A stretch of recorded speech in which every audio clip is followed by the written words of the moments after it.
प्राचीन काल की एक धार्मिक कथा, सत्यवान और सावित्री। प्राचीन भारत में राजा अश्वपति और उनकी पत्नी रानी मालविका के घर एक पुत्री का जन्म हुआ, जिसका नाम सावित्री रखा गया। सावित्री अत्यंत बुद्धिमान, साहसी और अद्वितीय सुंदरता की धनी थी। जब वह विवाह योग्य हुई तो उसके माता पिता ने उसे स्वयं अपना वर चुनने की अनुमति दी।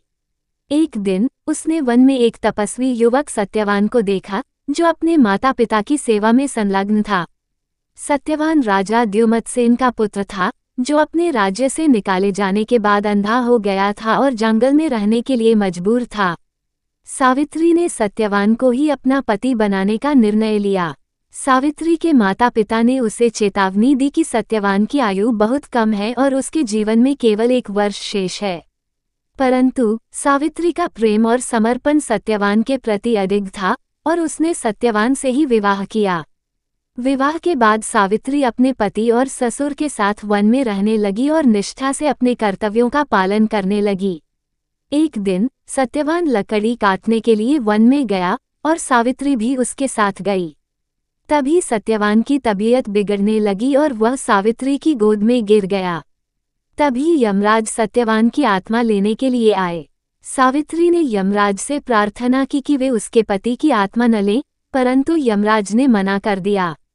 सावित्री ने यमराज का पीछा करना शुरू किया और उनकी स्तुति की। यमराज सावित्री के तप और निष्ठा से प्रभावित हुए और उसे 3 वरदान मांगने का अवसर दिया। पहले वरदान में सावित्री ने अपने ससुर के नेत्रों की ज्योति और राज्य की पुनः प्राप्ति मांगी, जिसे यमराज ने स्वीकृत किया। दूसरे वरदान में उसने अपने पिता के लिए 100 पुत्रों की इच्छा व्यक्त की, जिसे भी यमराज ने स्वीकार किया। तीसरे वरदान में सावित्री ने अपने लिए सत्यवान के साथ 100 पुत्रों की कामना की। यमराज को यह एहसास हुआ कि सत्यवान की जीवन रक्षा के बिना यह वरदान संभव नहीं होगा, और इस तरह उन्होंने सत्यवान का जीवन लौटा दिया।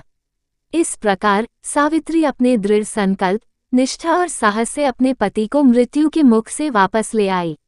इस कहानी का संदेश यह है कि सच्चा प्रेम, समर्पण और निष्ठा हर कठिनाई को पार कर सकती है। वीडियो को लाइक करें, शेयर करें और चैनल को सब्सक्राइब करें।